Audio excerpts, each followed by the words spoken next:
Brace for the $1 trillion aftershock from the debt deal.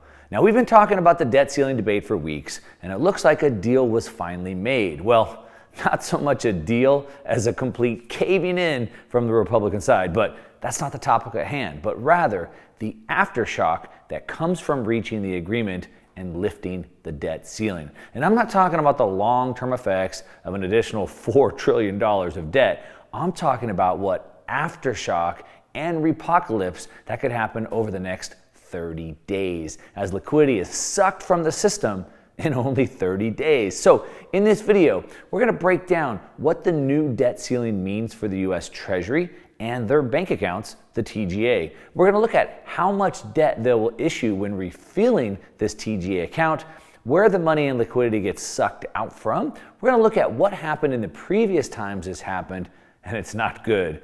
And then we'll look at what effect this will have on the markets and economy so we don't get blindsided like the majority of people will, but instead position ourselves to profit. So let's go.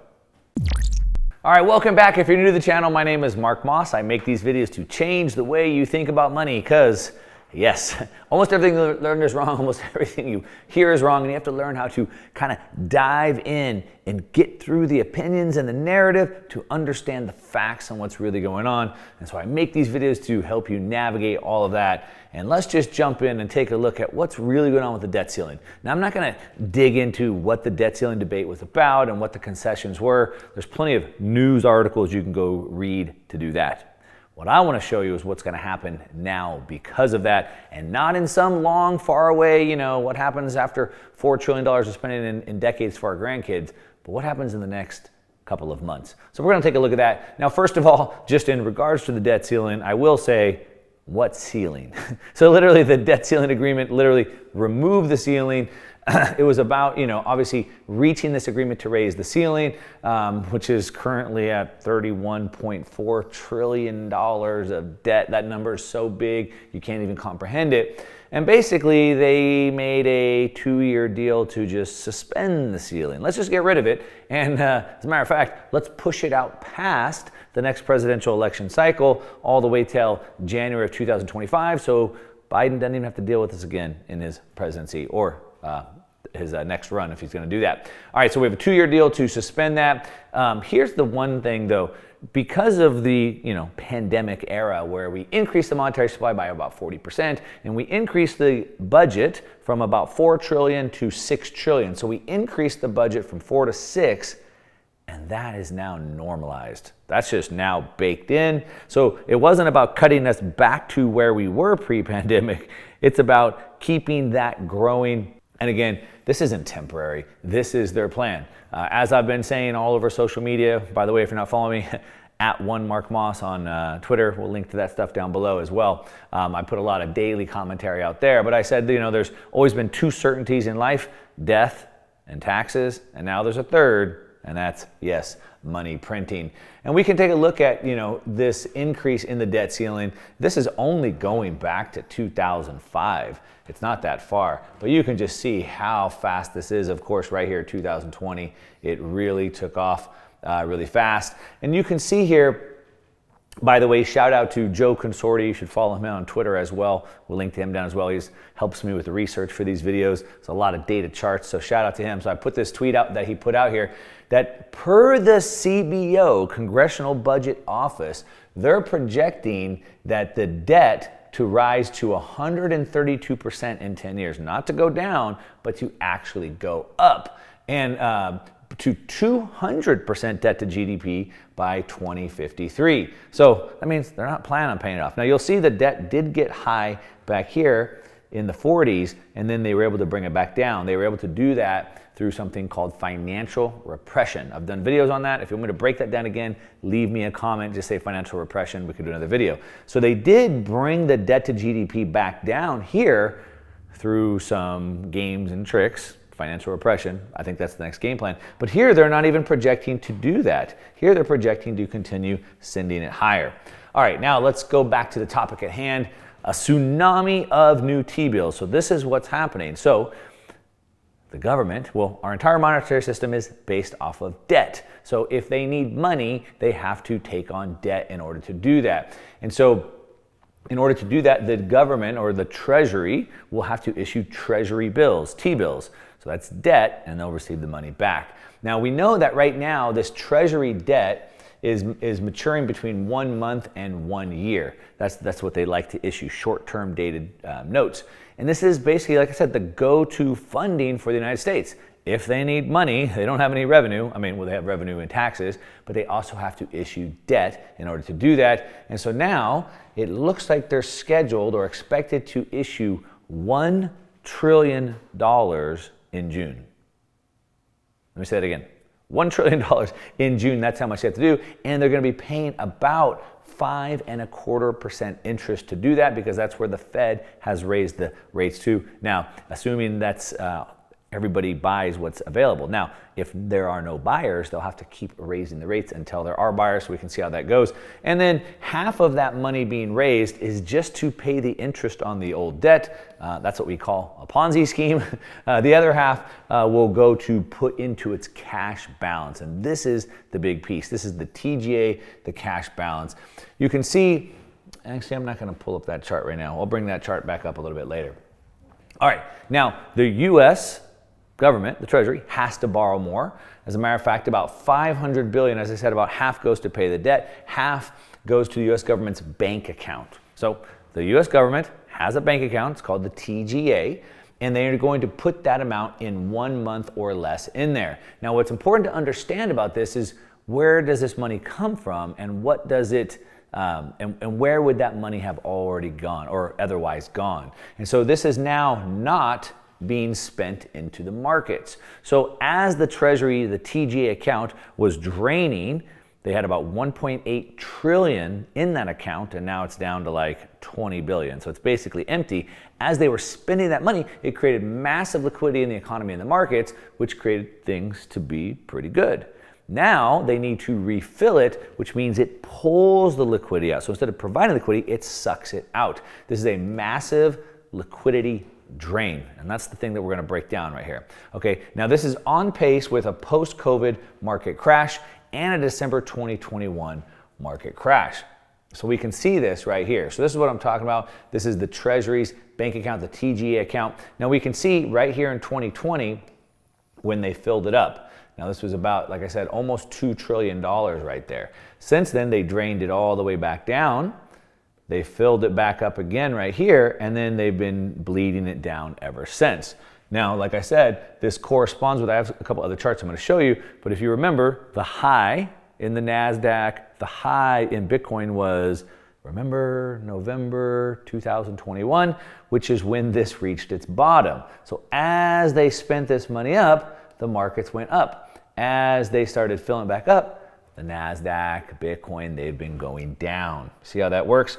I'll show you a couple charts to kind of really illustrate that. And basically what happens is the US is spending less because they're putting money back into their account. The TGA is the US bank account, or in this case, the piggy bank. And so the liquidity is not going into the economy. So when this is falling, when the TGA account is falling, I just want you to understand how this works, that means liquidity is going into the economy. So that's good. People have money, they spend it.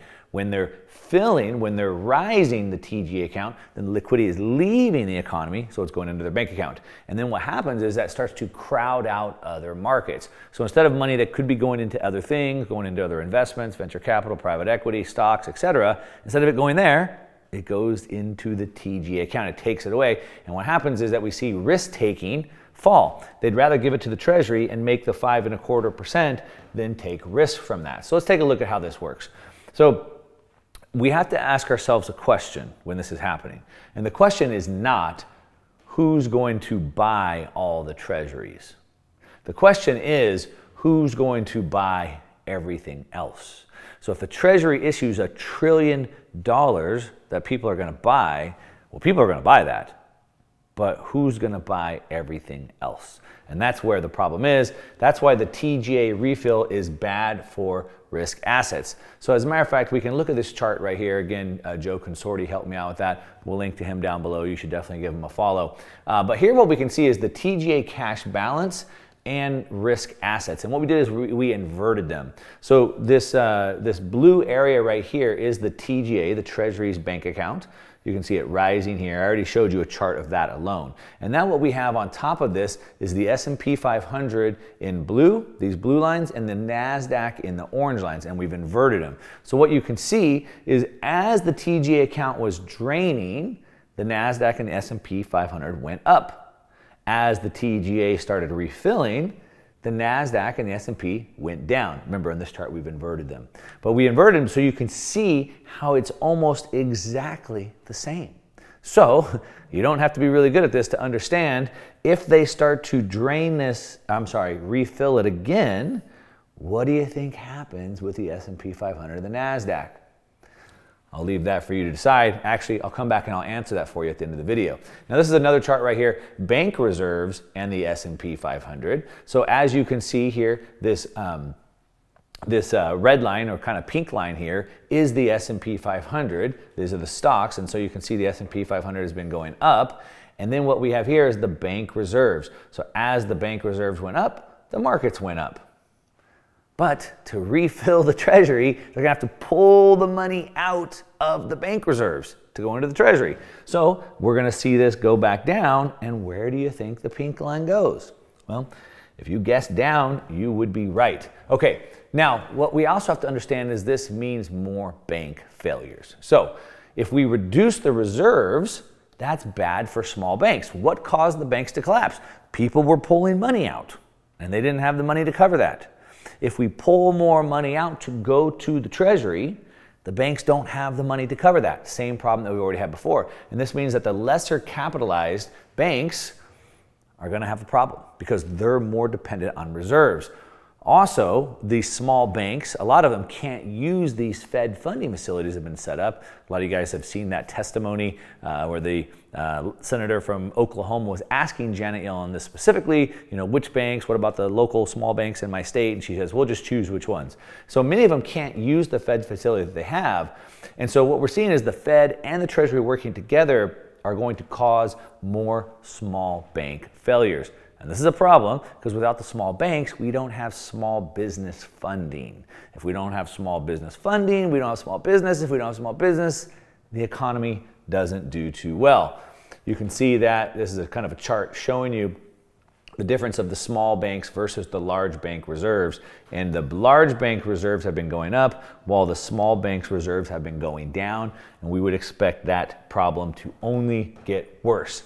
Now, to refill the TGA, the Treasury's account, the general account, it's basically the same as what the Fed's doing with quantitative tightening. They're both trying to tighten the monetary standard. So when money's loose, when money's sloshing around, things do really well. When you tighten it back up, people tighten their belts, as you might imagine. And so what has been projected is to refill this TGA is equivalent to an additional 25 basis point hike. So we know the Fed has been raising rates at the fastest rate in history. A lot of people want to know, will there be another hike or are they going to pause?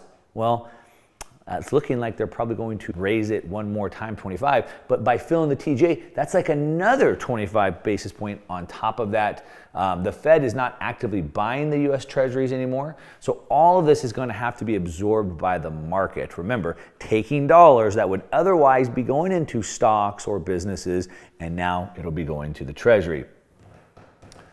Now, so the Fed has been raising rates at the fastest rate in history, trying to crush demand, right?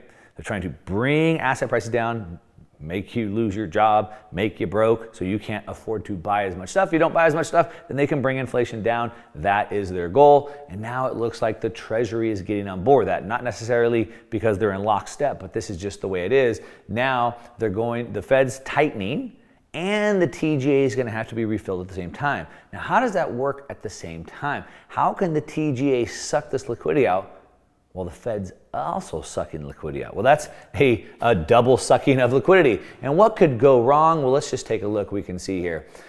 When the debt limits gets resolved, so we're sort of there right now, you're going to have a very, very deep and sudden drain on liquidity. Of course, we've been already setting that up. That's such a drop in liquidity. Liquidity really does negatively affect risk markets. Again, NASDAQ, Bitcoin, cryptocurrencies, things like that, risk on assets. We've already had a deep and sudden drain in liquidity. We've already had that because the Fed's already been tightening and has already raised rates from 0.25 to 5.25. And we've already seen it stronger than anything since the Great Depression. So we've already seen a sudden drain on liquidity worse than anything we've seen since the Great Depression. That's already happened. And it's been ongoing for the last 7 months. So we've already been dealing with this. And it's about to crescendo. It's about to reach a climax is what they're saying. It is possible that something breaks weeks after the debt deal is closed. Because remember, in the next 30 days, this is going to happen. And we could end up in a full Fed pivot. So something could break so bad that it could force the Fed into a full-blown pivot. Of course, if you've been watching my channel, then you know that it looks like that will be coming later this year. So we'll probably get through the summer. It could be September, October, November, somewhere in that time period. So this is all starting to line up. Now, if you're not watching my videos, you should take a second and just hit that subscribe button real quick so you don't miss any more videos when I put it out there. Now, this is not a prediction, but a caution to have what you need. What do you need? You need cash. You need dry gunpowder ready, including enough free cash to take advantage of these deals. So we don't know if this is going to happen, but if the TGA refill starts a fire, which it most likely could, certainly history shows it will, understanding the mechanics of how the system works tells us it will. If that happens, then the Fed will have to step in to put out the flames, which is the pivot. So everything that we've been documenting since last year, I've been talking about how the Fed raising rates would put the government broke, which is what happened. Now they're borrowing more money. Now they got to refill the TGA, they increase the debt ceiling. It's all lining up for something breaking and the eventual Fed pivot. Now, this is not a prediction, but this is what looks like it's happening. This is the most probable base case, and so you want to be ready. At least I know I am. Hopefully you are. That's why I make these videos. And again, don't miss them. Subscribe to this channel if you're not already. And of course, let me know what you think. Leave me a comment down below. Thumbs up if you liked it. If you didn't like the video, you can give me a thumbs down. That's okay, but at least tell me why in the comments. And that's what I got. All right, to your success. I'm out.